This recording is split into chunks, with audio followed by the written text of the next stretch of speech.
गुणस्थान शतक मंगलाचरण। आदिश्वर से वीर प्रभु गौतम कुंद कुंद ऋषिराज, विद्याभूषण सन्मति चरण शतक रचो नत मस्तक यार, शतक कहो नत मस्तक यार। बोलिए पंच परमेष्टि भगवान की जय, 24 तीर्थंकर भगवान की जय।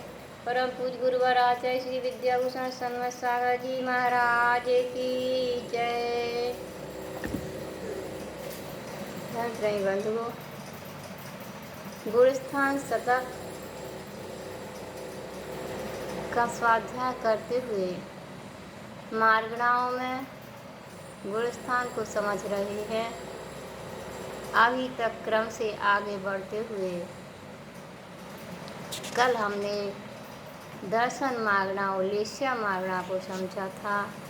आज समझना है भव्य मार्गणा। भव्य और अभव्य। भव्य किसे कहते हैं और अभव्य किसे कहते हैं? जिसमें सम्यक दर्शन को प्राप्त करने की योग्यता होती है, मोक्ष जाने की योग्यता होती है, वह भव्य कहलाता है। और जिसमें मोक्ष जाने की योग्यता नहीं है, सम्यक दर्शन प्राप्त करने की योग्यता नहीं है, वह अभव्य कहलाता है। इस प्रकार से भव्य अभव्य की अपेक्षा से जीव दो प्रकार के होते हैं। तो बतला रहे हैं कि भव्य में कितनी गुण स्थान होते हैं, अभव्य के कितने गुण स्थान होते हैं। मोक्ष मार्ग की नहीं योग्यता है अभव्य मिथ्या दृष्टि, निज पुरुषार्थ मुक्ति की शक्ति भव्य जीव कर्मों कृष्टि।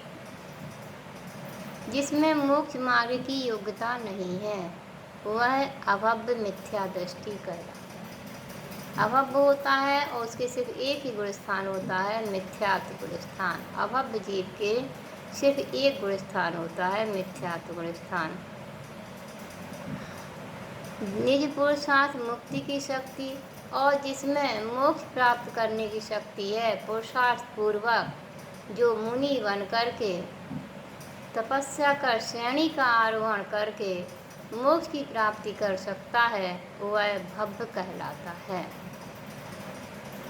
कर्मों को क्रश करके भव्य जीव मुक्ति की प्राप्ति कर लेता है, तो भव्य जीव के पहले से लेकर के 14 तक सारे गुण स्थान होते हैं।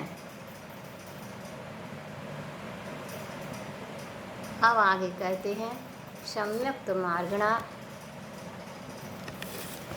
छायिक ओषम और क्षयोषम चौथे से प्रारंभ कहे, 14, 11 सप्तम क्रम से अपना अपना अंत लहे।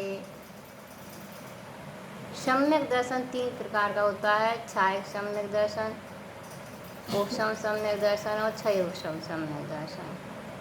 परंतु सम्यक्त मार्गणा में इससे विपरीत को भी लिया जाएगा, क्योंकि वहाँ भी जीवों की खोज करनी है। जहाँ सम्यक्त है वहाँ तो करनी, जहाँ सम्यक्त नहीं है वहाँ भी जीवों की खोज करनी है, मिथ्यात्व में भी जीवों की खोज करनी है। इसलिए सम्यक दर्शन तो 3 प्रकार का है, लेकिन सम्यक्त मार्गणा 6 प्रकार की है। छायक ओषम सक्षयोषम के साथ साथ मिथ्यात्व, साधन और मिश्र, इनको भी सम्यक्त मार्गणा के अंतर्गत लिया गया है। यहाँ पर बतला रहे हैं कि सम्यक दर्शन जो छायक सम्यक दर्शन, ओषम सम्यक दर्शन और क्षयोषम सम्यक दर्शन, ये चौथे से प्रारंभ है, चौथे गुण स्थान से प्रारंभ होते हैं। जिस जीव को सम्यक दर्शन की प्राप्ति हो जाती है या मिथ्यात्व गुण स्थान में जो पुरुषार्थ करता है जीव और सम्यक दर्शन की प्राप्ति करता है, तो उसके पहले से सीधा चौथा गुण स्थान बनता है। तो सम्यक दर्शन चौथे गुण स्थान से प्रारंभ होता है। और छायक सम्यक दर्शन ये 14 गुण स्थान, चौथे से 14 तक होता है। ओषम सम्यक दर्शन चौथे से 11वें तक होता है। द्वितीयोपम की अपेक्षा से 11वें तक होता है। और छायोपम सम्यक दर्शन ये चौथे से 7वें गुण स्थान तक रहता है। तो इसके बाद अपना अपना अंत लय, माने इन अपने इन गुण स्थानों के बाद वह सम्यक दर्शन सीमा समाप्त हो जाती है।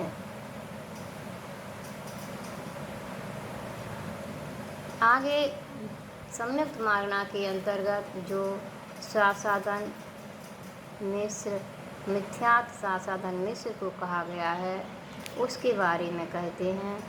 सासाधन मिथ्यात् मिश्र ये तीनों गुण सम्यक तो नहीं, दूजे पहले तीजे गुण में भरमत है नित जीव यही। मिथ्यात् सासाधन मिश्र इन तीनों गुण स्थानों में सम्यक तो नहीं होता है। मिथ्यात् में मिथ्यात् कर्म का उदय होता है, सासाधन में अनंतानुबंधी कसाय का उदय होता है, और मिश्र ये मिली जुली सरकार है। मिथ्यात् और सम्यक्त की मिली जुली अवस्था को मिश्र कहते हैं। इसका दूसरा नाम सम्यक मिथ्यात् भी है। तो मिथ्यात् सासाधन में से तीनों गुण, इनमें तीनों गुण स्थानों में सम्यक्त नहीं होता है। दूजे पहले तीजे गुण में सासाधन यह दूसरे गुण स्थान में होता है, मिथ्यात् पहले गुण स्थान में होता है, और मिश्र तीसरे गुण स्थान में होता है। इस तरह से भरमत है नित जीवे ही इन अवस्थाओं में जीव निरंतर संसार में भ्रमण करता है। जब तक सम्यक दर्शन की प्राप्ति नहीं होती है तब तक उसके पहले की अवस्था संसार की अवस्थाएं हैं। मोक्ष मार्ग नहीं बनता है, संसार में ही जीव भ्रमण करता रहता है। जब चतुर्थ गुण स्थान में सम्यक दर्शन की प्राप्ति होती है, चौथा गुण स्थान जीव का बनता है, उसके बाद आगे जीव संयम को धारण करता है, पुरुषार्थ करता है, विशुद्धि बढ़ाता है, श्रेणी आरोहण करता है, तब वह संसार को नष्ट करके, कर्मों को नष्ट करके संसार के दुखों से मुक्ति प्राप्त कर लेता है। इस तरह से आज भव्य मार्गणा और सम्यक्त मार्गणा दो मार्गणाओं के बारे में बतलाया। अब आगे शेष कल। ओम नमः।